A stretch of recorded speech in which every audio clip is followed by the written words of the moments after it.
This is CBC Late Night News.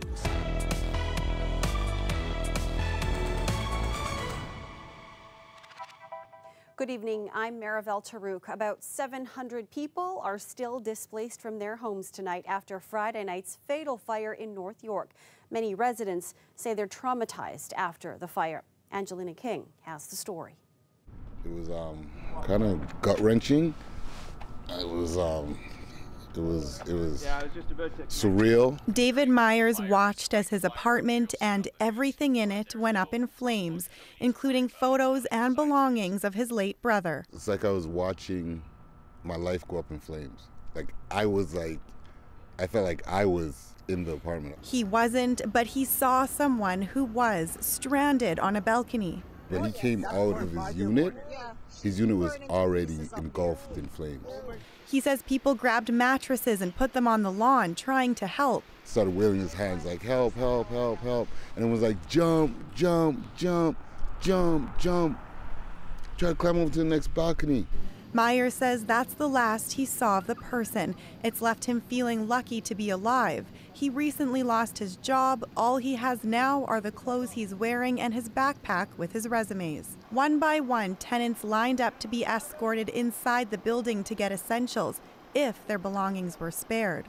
Basically what they can carry. The elevators are not working, so you have to carry it. The big question, when can they go back in for good? I would expect, based on past experiences, that it could be anywhere from a week to a month or more. But first, the apartment must be deemed safe. The building's property management company is working with experts to assess the damage.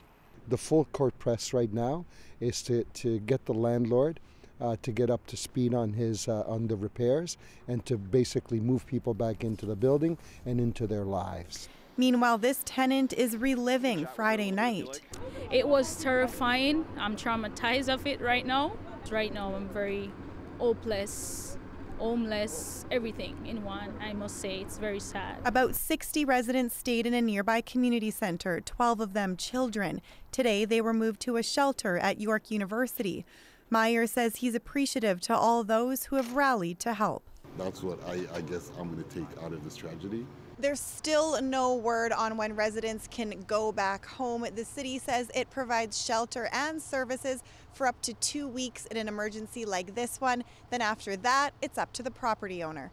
Angelina King, CBC News, Toronto. Police are searching for one suspect after a teen girl was stabbed downtown this evening. It happened just after 7 p.m. near a gas station at Richmond and Jarvis. The girl was taken to a nearby hospital with serious but not life-threatening injuries. Police are looking for a female described as black with a white jacket and dark pants. She was seen fleeing eastbound on Richmond. 6 people have been charged after a firearm and ammunition were seized in a police raid on a West End home. Police found this Glock 9mm semi-automatic rifle during a search on Friday near Oakwood Avenue and just north of St. Clair. They also found 24 rounds of ammunition. 2 men, a woman, and 3 teen boys were arrested and charged with numerous offenses, including unauthorized possession of a firearm. Dozens of families gathered at a vigil in North York to remember those who lost their lives in road traffic incidents. That was my brother. He was walking across the street with his other 2 friends. A car just came roaring across the street and he died instantly. My wife was killed last year in a pedestrian accident, and my son Lucas has also been hit, so collectively there are 4 members in our family. 3 of the 4 of us have been involved in vehicle pedestrian accidents. A candlelit vigil procession, started at Yonge and Finch and ended at Mel Lastman Square, where the names of those who had been killed were read aloud. This comes after Police Chief Mark Saunders announced Friday that he is pushing to create a dedicated traffic enforcement team meant to reduce the number of fatalities caused by road collisions. It is all part of the city's Vision Zero plan, and some councillors are hoping for change on the city's busy streets, especially this stretch of Yonge. There's been almost 100 people who've been seriously injured and killed in the stretch of road. Wherever we can make intersections as safe as possible and cars driving at safe safe speeds where fatalities are not a guarantee, we think we can lower the numbers. The proposal to add more dedicated traffic officers will be considered by the Toronto Police Services Board later this week. Weeks after the province banned vaping ads at convenience stores and gas stations, the TTC is making a move to do the same. A motion has been passed by the TTC board to prohibit the ads anywhere on its property. As Kelda Yoon reports, this all comes amid concerns over the rise of youth vaping. Ads like this sprung up at Union Station just weeks ago.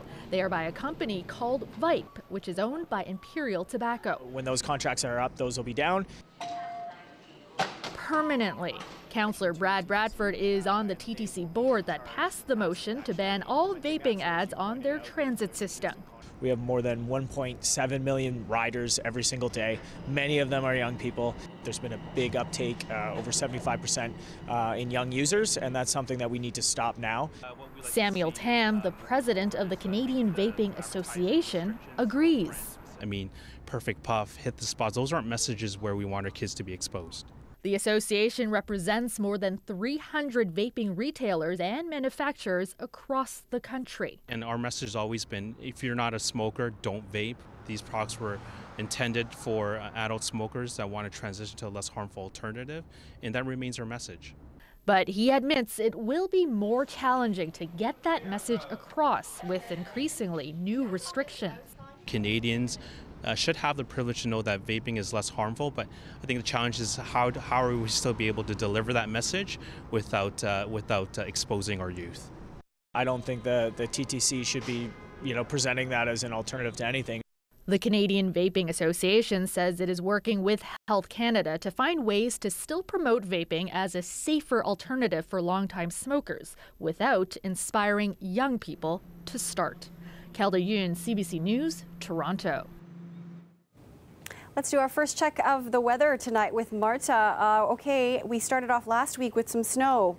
How are we looking for this week? Well, we're going to start off this week with some snow as well. You can see that little rain-snow mix icon through Toronto on Monday morning, and that's when it's actually going to be the worst, on Monday morning during that commute. So areas west of the GTA will see lots of that snowfall. Not lots, I mean 2 to 5 centimeters, but still, it can make an impact on the commute, so give yourself some extra time. Taking a look at the forecast conditions for Monday across Ontario, 2 degrees in Toronto, London. Again, this swath here is where you're going to see that mixing, that snow and rain, and there's mixing along the lakeshore as well. 401 will be impacted, Highway 6, Highway 10 will be impacted. You see that blue swath just through there. That's by Monday afternoon and then dissipating by Monday evening, but really creating lots of that problem in the morning. And we can see it here. It's going to pop up Sunday overnight, pre-dawn Monday, and right there Monday morning throughout the GTA areas from Hamilton all the way to Toronto. Golden Horseshoe really impacted. Taking a look at those numbers there. So if you are coming from KW into Toronto, you will see that commute. Again, the 401 will be pretty messy. And just a closer look at those numbers in through the GTA along the lakeshore, that mixing, and Toronto, you're not out of that warning. Okay, we'll check in with you in a bit. Thanks, Marta. No problem. Well, it's official. The Hamilton Tiger Cats are heading to the Grey Cup. They will be up against the Winnipeg Blue Bombers on the field a week today. The Tiger Cats played Edmonton. A big pass gave the Tabbies their second touchdown of the first half and a 10-point lead heading into the second. And they never looked back, recording a 36-16 win. The Western final pitted Saskatchewan against Winnipeg. The final score there, 20-13 for Winnipeg. And that sets up the first Bombers Ticats Grey Cup since 1984. Well, some very lucky kids got the chance to play basketball with members of the Toronto Raptors today. The NBA champs were at a local court that the Raptors organization helped to refurbish. It's all part of a $1 million Welcome Toronto initiative to give back to the city that loves them. Marguerite Gallerini was there too. Giving back to the community so that young people can grow their passion for basketball, that's the goal of the Welcome Toronto initiative. The Raptors and OVO joined forces to invest $1 million over 3 years to refurbish local community basketball courts. This year, together with the City of Toronto, they renovated the Falstaff Community Centre. This is all about making sure this community has the best for its kids and for its adults, and that I hope you'll use this and remember that they did this for all of us. Mayor Tory also announced that a brand new community center would eventually come to replace the one at Falstaff. But in the meantime, he says the city is thankful for the improvements to the community center. And two Raptors themselves surprised kids today by showing up to practice basketball with them. Matt Thomas and Terrence Davis wanted to underline the importance of community-based projects like this one. This is like amazing. This is something, basketball players, guys who put their time into the game of basketball want to do, any time to help the next generation. And it's really important, having a place like this for kids to come to. Basketball teaches a lot of life lessons. It has for me. I've done a lot of clinics, when I was a kid, and you build a lot of friendships, a lot of relationships, and like I said, you learn a lot of things, that carry over in all aspects of life. Last year, for the first year of this investment project, the Toronto Raptors and OVO refurbished 3 gyms and 1 outdoor court in the GTA. Marguerite Gallerini, CBC News, Toronto. 1, 2, 3. Prime Minister Justin Trudeau is set to unveil a new cabinet, and many eyes are on Foreign Affairs Minister Chrystia Freeland and what could be in store for her next. That story coming up after the break. We'll be right back.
Prime Minister Justin Trudeau unveils his new cabinet on Wednesday. A top issue he's expected to address is better federal-provincial relations, especially with the West. And that may see a key returning minister changing portfolios and taking on even more responsibility. CBC's Olivia Stefanovic has more from Ottawa.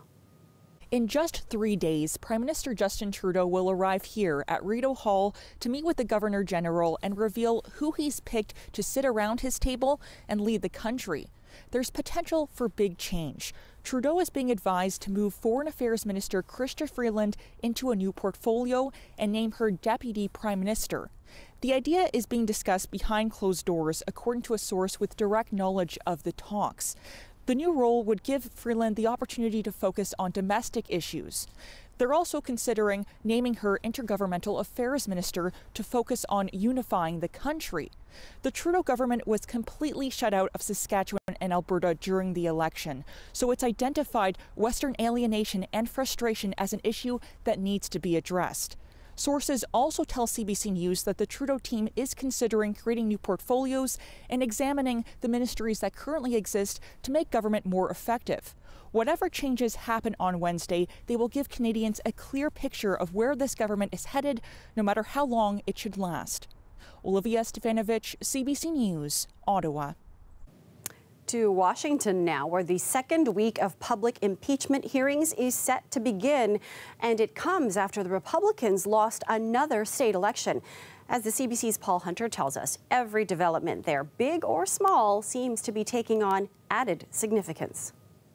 When it comes to Donald Trump on the matter of impeachment, unsurprisingly, it depends who you ask and to which political party you belong. The crimes and the offenses that have been detailed in this testimony are absolutely damning. I think the evidence is crumbling. I think the Democrats know they're in trouble on this. It's still all about that key question.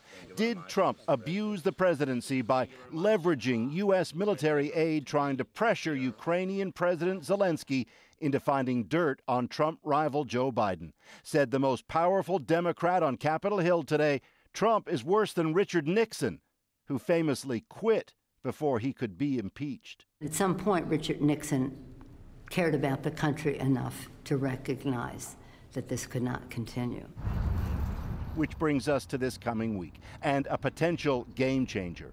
Among those set to testify, Gordon Sondland, Wednesday. A big-time Trump supporter, he's the U.S. ambassador to the European Union, who apparently called Trump in July to talk about Ukraine, with Trump said to have been overheard pressing hard for a Biden investigation. Say Democrats, when Sondland recounts that call this week, it's time for him to choose a side. Mr. Sondland has to decide whether his primary loyalty is to America or whether his primary loyalty is to the President of the United States. Another question, where now lies the loyalty of U.S. voters? Last night in Louisiana, a Democrat was re-elected governor in a pro-Trump state, and in the face of hard campaigning for the Republican candidate by Trump himself. It's the second time this month Trump has failed to sway enough voters in a statewide contest. When results came in, the Democratic winner, tongue-in-cheek, thanked Trump for trying but failing again. And as for the president, God bless his heart. The crowd laughed and roared. Paul Hunter, CBC News, Washington. Iraq's anti-government protesters have gained control of more ground in the capital, just outside the city's fortified zone of embassies and government buildings. The protesters today seized a third bridge leading into the compound, barricading it with cabinets, trash cans, and metal sheeting. Police responded with tear gas and stun bombs. The protesters blame corrupt political elites for their poor living conditions. Iran's supreme leader today said he supports his government's decision to raise gasoline prices, and he denounced protests against them. Protesters clashed with riot police yesterday. Internet video suggests the protests haven't stopped. Today, Ayatollah Ali Khamenei blamed them on hooligans and Iran's enemies. The intelligence ministry says the organizers have been identified. After Khamenei's remarks, a legislative motion to amend the fuel hike was withdrawn. It has been a night of fire and explosions in Hong Kong. There were fires burning at the main entrance of a university campus. This as police officers tried to storm their way in to arrest protesters there.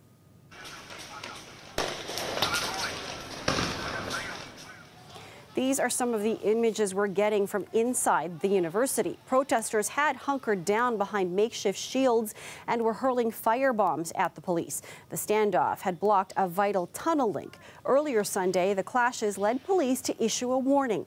It said it was ready to use live bullets if protesters continued to act violently.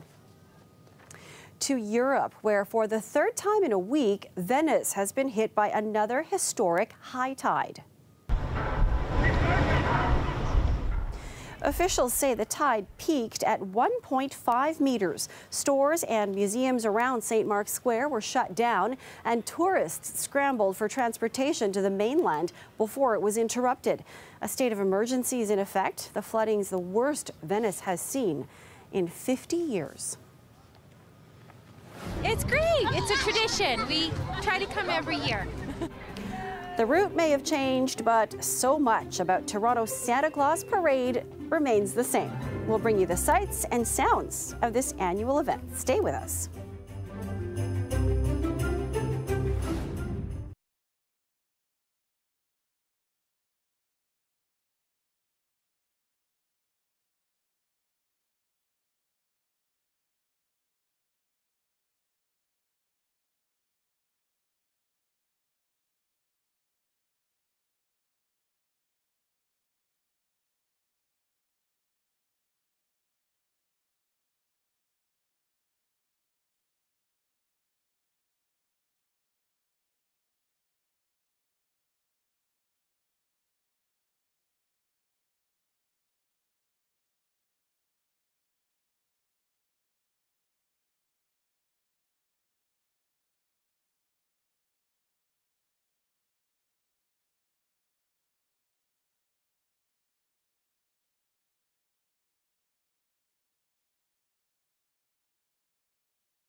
One of the most prestigious awards for Canadian fiction will be handed out tomorrow.